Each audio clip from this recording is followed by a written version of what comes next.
everyone, and welcome aboard. Thank you for coming. Hi, everybody. I'm doing fine, thank you.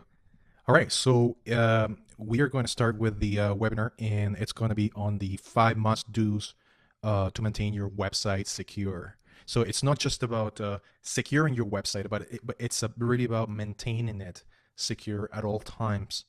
So let's get the show on the road, and I'm just going to share with you my presentation. So welcome to today's webinar. It's a beautiful day. It's a little bit cloudy today, but it looks like it's going to be a promising weekend. May 11th, 2019, Saturday. I'm your host, Dan Duran from Be Wired, and let's get started. So this is the agenda for today. We have a bit of housekeeping and introduction. Then we go into why web security and the 5 must-dos. After that, we'll talk a little bit about what we do in our company in terms of our Rhyno Cloud, and then we'll open up the floor and the QA for you guys to ask any questions. So I'll get into the housekeeping and introduction first. The webinar is about 20 minutes long, 30 minutes long if we count the Q&A. Usually my talk time is about 15 to 20 minutes, and then there's about 10 minutes of open forum where you can ask any questions and we can dialogue. Feel free to ask any types of questions. We can go for 20, 30 minutes if you want on questions and answers. And then if you want to talk to me personally afterwards, I'm always available. It usually is very active after I do my talk. So the participation occurs at the end of the open forum, or at the end in an open forum. I mean, our Q&A. So in the meantime, while I'm talking, I have muted everybody just because I don't want to hear noise in the background while I'm speaking, and that, or people asking questions. So I encourage you to have a pen and a paper and write all your questions down, so then I can answer for them. I can answer them for you. So you can also change your display name if you want on the Zoom chat, and you can move around the picture-in-picture, which is on the top right if you're not able to see your full screen, or disable it. So I just want you to have fun, and we have some really good information here about web security for you, and that's it. So introduction. As I said again, with Be Wired Technologies. I'm the CEO at Be Wired Technologies. We've been around for 10 years, so 10 years in business.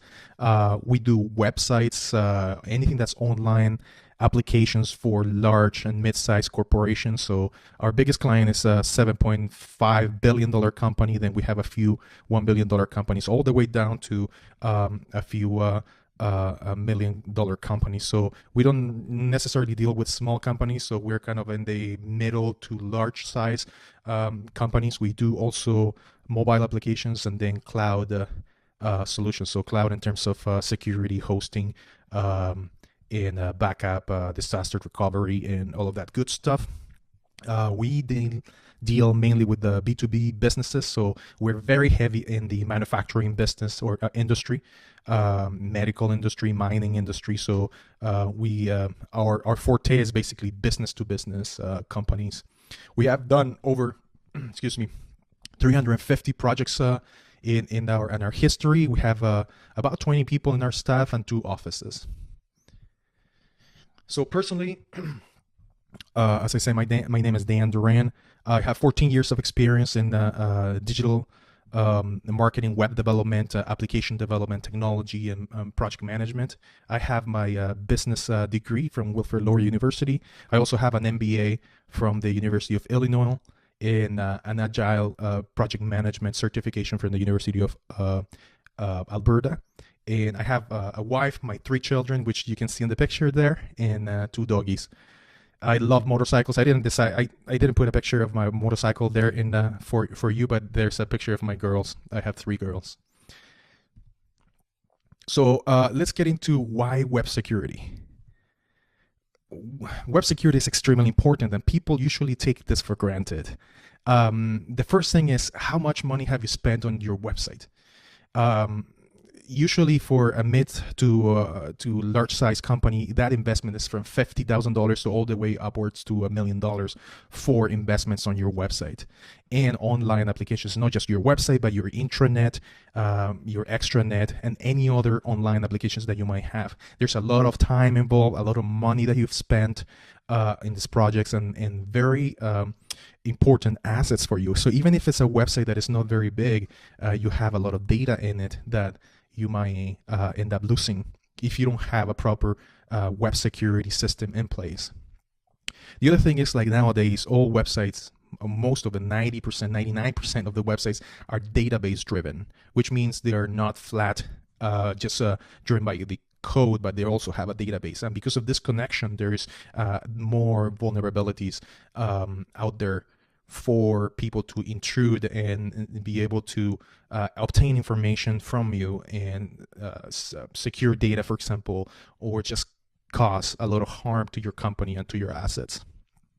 The other thing is, like, there are a lot of popular CMS in the world. So for example, we have WordPress, Drupal, Joomla, Sitefinity, and a whole other array of applications, even e-commerce applications that are very famous, open source, which is like Magento, OpenCart, WooCommerce, and so on, that they're usually vulnerable if not maintained secured. So what happens is, every time there's a security update, they send out memos and notifications on the updates. However, the hackers also get those notifications, and so they know the vulnerabilities. So these popular CMS are very good tools to use as long as they're kept secure.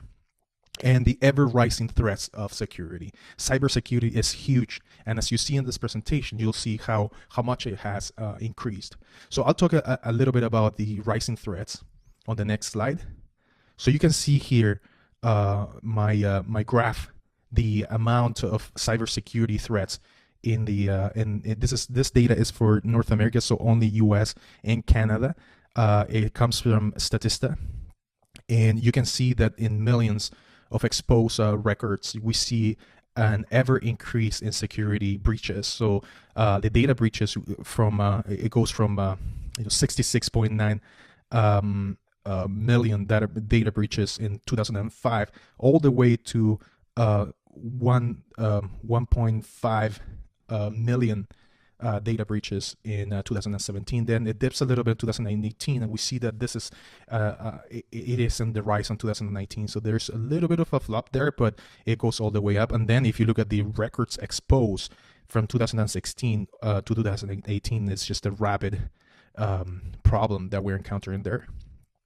The main security breaches are phishing, viruses, denial of service, SQL injections, keylogger injections, and brute force. I'm not going to go really into detail on what these security threats are, but for example, phishing is any attempts to get personal data from your computers and from your online applications. Viruses are basically programs that are implanted into your code, into your application, so you can infect other people with those viruses. Denial of services, basically a DOS type of security breaches for your in your server, where they're hitting through different IP addresses your server at a very high rate until it just your server crashes. Then you have SQL injections, which is basically infections that they go right into your database, and they can rewrite your database or extract information from database. Keylogger injection is to the attempts to get your personal credentials, like passwords and things like that. And then at the end, you have the brute force. The brute force is basically malicious attackers trying to attack your site because they either hate your company or they just are paid to do that by competitors or any other bad entities. So they tried to attack you intentionally. So this is the main. There's a lot more. There's about 30 other types and classifications of cybersecurity threats. These are the most important. These are the applications that are infected the most. And we see a rise on the WordPress. WordPress is basically a very well-known CMS in the world, and it's the one that it's used the most in the world. It's an open source application. It's very good. We use it quite a bit for our clients. However, if not kept secure, this is what you get. 83% of all the platforms out there, 83% of the vulnerabilities come or happen to WordPress. So then you will see Joomla, Magento, Drupal, and then all the other ones from OpenCart to OS Commerce. These are pretty impressive statistics. So without further ado, then now we're going to talk about the 5 must-dos for you to maintain your website secure. So this is sort of the workflow that I have created to maintain your site secure. We start with a secure hosting. You have to have a secure hosting in place, a backup and recovery system, your website security, then code repository, and then updates and maintenance to your website. So let's begin with the first one, secure hosting. So you have to make sure that the company that you're dealing with or the service has network monitoring, server scanning, reporting, and notification system, right? So every day, at every minute of the day, they should be always monitoring the network, and at least once or twice a day, they should be doing a scan of the entire server. Then afterwards, you should be able to get from them reports, and either weekly, daily, or monthly reports. And then there's got to be a notification system from the host to you, or that triggers when things like, for example, the amount of disk space is reaching, let's say, 80%. There should be a warning. If it's 90%, there should be an emergency warning, and an alert. And then, for example, if your server's offline and your website's not working, there should be another notification. If you're being attacked, for example, from the server side, there should be notifications. Things like that would make sure that people are working on your server at all times, and especially when things happen, because actually things do happen. I've seen clients when dealing with other companies, this happens over and over again, and they come to us asking, my website was hacked, and what do we do? And we were able to solve these problems for them. But this is very important.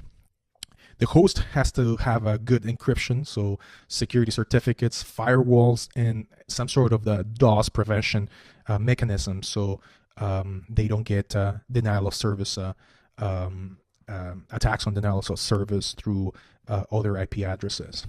These things always happen on the background, firewalls, encryptions, and SSL, and you don't see it on your website. I guess you can see the SSL or the HTTPS, but all these things should happen on the background in the server side. There should be access and lockdowns. So lockdowns, for example, a few common things that we do here in our companies, for example, is we don't use FTPs. We only use FTPs when necessary, so we lock them down. Any other servers, for example, mail servers, we don't use mail server inside of the server. We make sure that all logins are very secured, and then the access. Who has access to your host is very important. So we routinely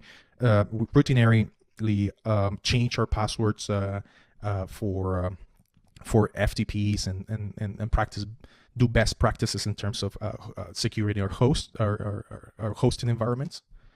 And then the file management. So this is very important, permissions.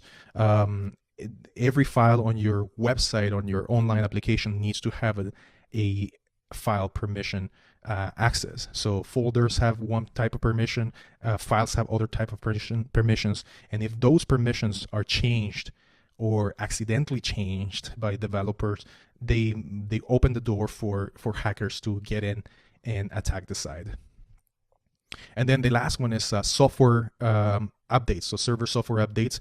These are, again, things that happen in the background. Sometimes when they're big software updates, then they will let you know. They'll say your website might be offline for a couple of hours on a Sunday morning or Sunday night or weekend, for example, for server updates. So all of these things, you need to know about them. You need to make sure that your hosting company does this, and so you can have the best hosting platform. There's other considerations as well. For example, that might not necessarily deal with the topic of security. So, for example, like how fast the host is going to be.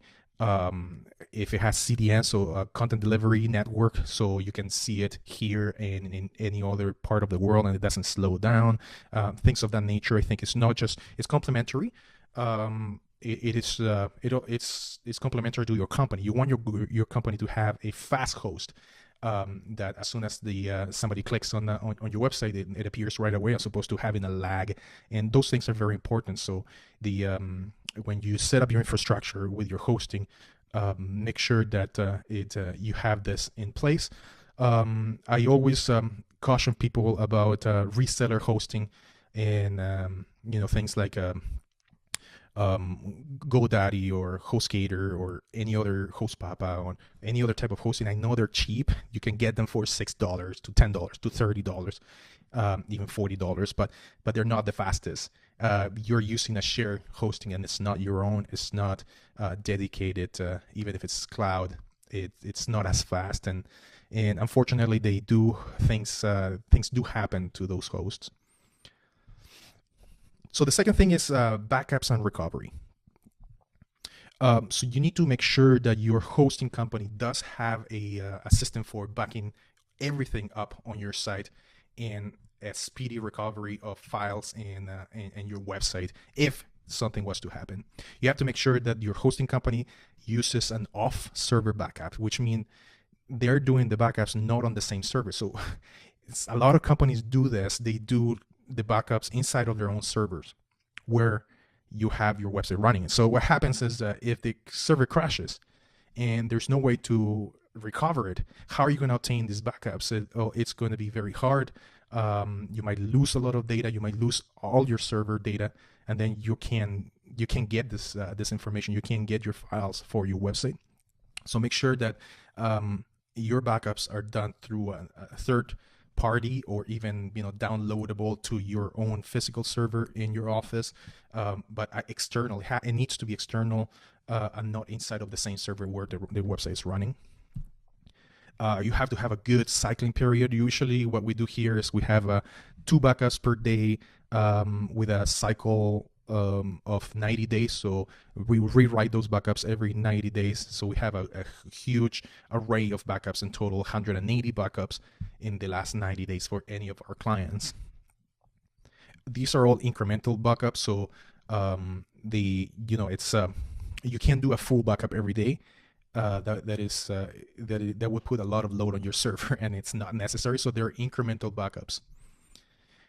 Every one of these backups has to have a restore point and then the ability to reverse the restore. So for example, you're restoring a backup, it goes online, and then you see if that is not working, then you can restore it back to the original state. And notifications. So your backups should all have notifications. So every day you should be notified if the backup was successful or failure. So this is very important, because if you leave it and then all of a sudden your backups are not happening and you don't get a notification, and then something happens, then you have no way of recovering your information because the backups weren't being conducted. So you have to have some sort of notification system in there. At our company, we do have this, and it's very useful. So as soon as a backup fails, then we see right away what's going on, and then we're able to make sure that for the next backup, or right away, we can back it up. And then file change records. So this is very important. We have reports on our backups that tells us exactly which files were touched on each of our clients. So what was changed, what was deleted, what was replaced, and what was added. So in the current and on the operations of a website or an online application, there's always changes that are made because of the content management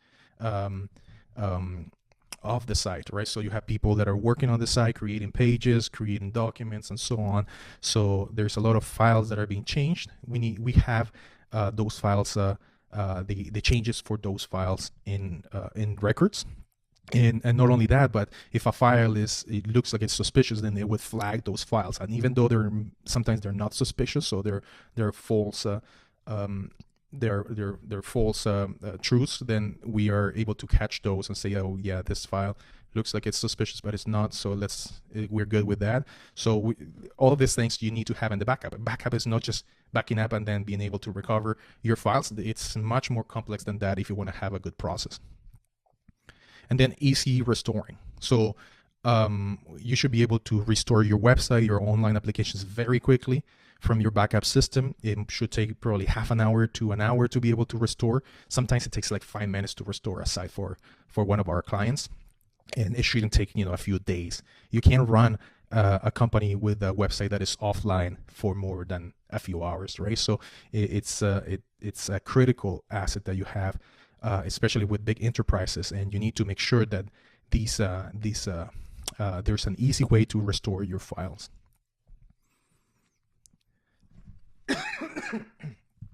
Number 3 is the website security. So we talked about the host security, then we talked about the backup system, and then now we talk actually about the website. You need to have website monitoring. So website monitoring is very important. It's basically website monitoring is anything that happens on the website. If you have IP addresses that are hitting your website that are malicious or anything that would be flagged by the monitoring system. And the monitoring system is basically, as soon as something happens, it will give you an alert on what's going on with your website. And then you have to have malware or vulnerability scanning on your site. So at least once a day or twice a day, you should make sure that there is your hosting company or whoever you're dealing with can scan your website for any vulnerabilities or malware that it might have. If the monitoring system has failed, so that you do a throughout scanning through your code base and your database. If something was to happen, so let's say there's an incident, you should have a good setup for hacking cleanup. So make sure that the site gets cleaned, restored, cleaned, and then an incident response in terms of time. So how many hours is it going to take for the site to be clean? All of this stuff should be part of the SLAs that you reach with your hosting company. And then there is the brand reputation and blacklist monitoring.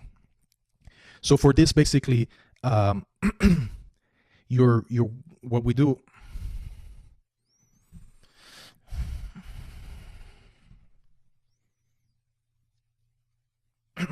So this basically what we do is we make sure that your brand reputation or in your website is not blacklisted by any monitoring or any tool out there. So for example, you have Kaspersky and in security and all of these entities in terms of antivirus, Norton and so on, that continuously check for malware and security threats. And as soon as they see that your company or your application might be vulnerable, they put you in a blacklist. So in our company, we make sure that we have this monitoring, and we make sure that every day when we're checking to see that your name is not on the list. And if it is on the list, we make sure that it's taken out of the list, so you keep your brand reputation up to date.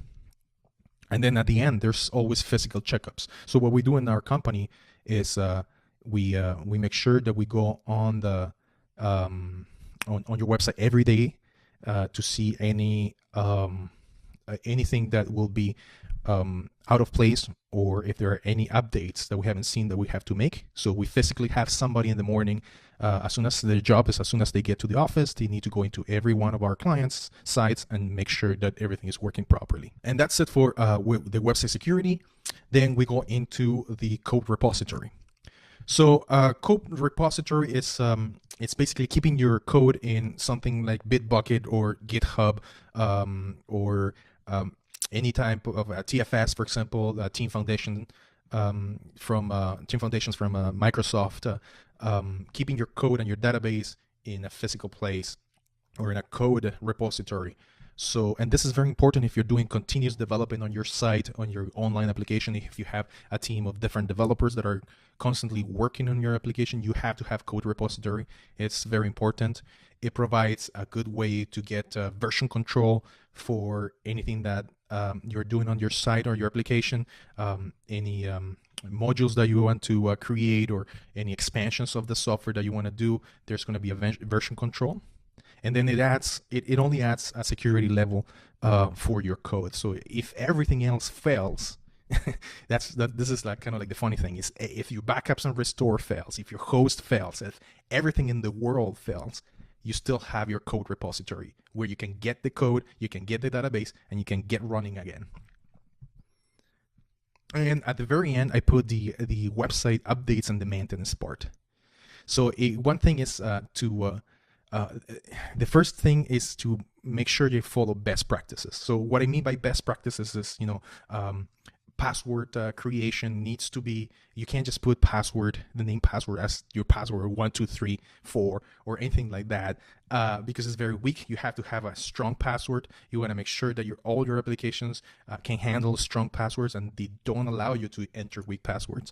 Not only that, but file permissions, users on the system, who has access, what type of access levels each individual in your organization is going to have, what can we do to lock down the site, the administration part. So something very common that we do at our company is anybody that can get into the administrative part of the site, we need to whitelist the IP addresses. So if you have somebody on the road or somebody from another part trying to access the backend of your application, they won't be allowed to. You have to have specific IP addresses, and we are always changing. So, and the way we do it is like, sometimes I get emails from one of our clients, and they tell me, I'm at this hotel in this place. Can I have access to the backend because I need to make some changes? Sure, send me your IP address, and then we whitelist it, and then they're able to do that. The other way that we do it is we create, for example, other types of backend admin. So for example, let's say WordPress, you go to the backend, it's always WP admin. We can recreate that and put something completely different, so hackers don't know how to get into the backend. So these are best practices that we do internally, and you gotta make sure that you have these best practices in your company as well. Update notifications. So every time your website has an update, you need to be notified by email. So you can do these updates on your site. So it's very important to get these notifications. And then you have two types of updates. You have what's called the maintenance update, and then the security update. So the maintenance update has to do with, for example, bug fixes, enhancements to plugins and the core systems, and so on. Whereas the security updates are things that there's flaws to the system that are encountered, and you need to do these very quickly. So the way we do it here in our company is that for anything that's maintenance updates, we take a little longer to conduct. So it might be a few days, depending on the SLA. Probably is 5 days period. We will do those. And security updates, we do them right away. As soon as they come out, boom, the security update is made, and the patches are done because of the urgency of these. What you need to make sure that you're updating is your core system, plugins, themes, extensions. All of these things need to be updated, not just only the core system. The funny thing is that if you look at WordPress, for example, there's a few core updates during the year, but the most intrusions that we see and the most vulnerabilities are not from the WordPress core system, but plugins, and especially those shady plugins that you install. Every time you install a plugin, you got to make sure that is solid. You got to make sure that there's a lot of people, a lot of good references, good rating. It's been out for a while, and it's maintainable. So they're always maintaining that plugin, and it's not something from last year that hasn't been maintained. So you got to kind of look at these things. And the last thing is the automatic versus manual updates. And I know Joomla, WordPress, Drupal, all of these CMS and applications do have a one-button updates, right? So as soon as you see the update, you go and you click on the button, and then that's the update. But I gotta tell you, half of the time that happens and you click on the button, the update is not going to happen. Something is going to go wrong. The update might actually work, but then you go into your site or your applications and you go around and you see that something is not working. And the reason why that happens is because certain things, or especially plugins, for example, are not compatible with the updates. So I caution people on doing this. do not do automatic updates. Do not just click on the button. Do not sign up for, okay, as soon as it comes out, we'll do the update.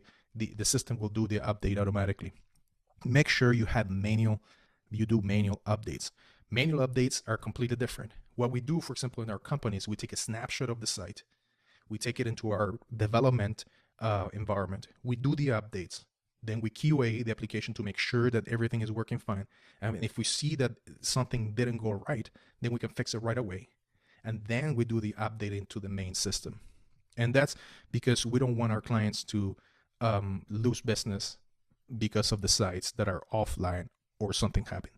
It's kind of best practices for us as well in terms of development and in website development and security updates and all of this stuff. So these are the 5 most important things and the 5 must-dos that any business leader, any manager should make sure that happens to keep your website and your online application secure. So I'm going to talk about our Rhyno Cloud for a couple of minutes, and then we just open up the floor. So in 2017, we saw that we had a lot of our clients asking us for, like, do you guys, okay, you created our website, you developed it, do you offer hosting services? And then we started going into, okay, we're going to go with AWS, so Amazon Web Services. And then create our own infrastructure. We hired the people and we started creating our services for our clients. At that time, it was just ad hoc. Then in 2018, we decided, hey, this is working fun.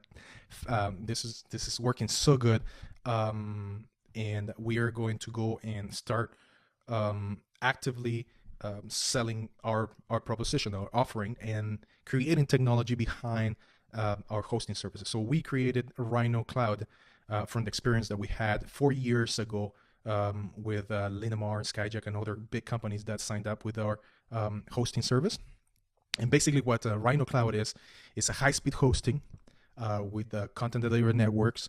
It focuses on cybersecurity. So everything that I told you about hosting being secure, the website being secure, updates being carried out, backup and restored services. So all of this stuff, all of these 5 things, must-dos, are part of our package. The difference from other companies is that some companies do provide hosting services, other companies provide security services, and other companies provide backup services, and then you have the ones developers usually that have some sort of maintenance plan and updates. We combine everything into one package for our clients. Just a fully managed plan, service plan. It's a monthly plan for our clients, and so you can get just peace of mind. You don't have to worry about anything. We'll take care of everything for you. The other thing is that as a development company, we are very experienced with WordPress, Drupal, Joomla, web, and mobile applications. So we know the ins and outs in terms of the code, but we're also server experts and cybersecurity professionals that can clean up a site, can make sure it's monitored, clean it up, and provide forensic services.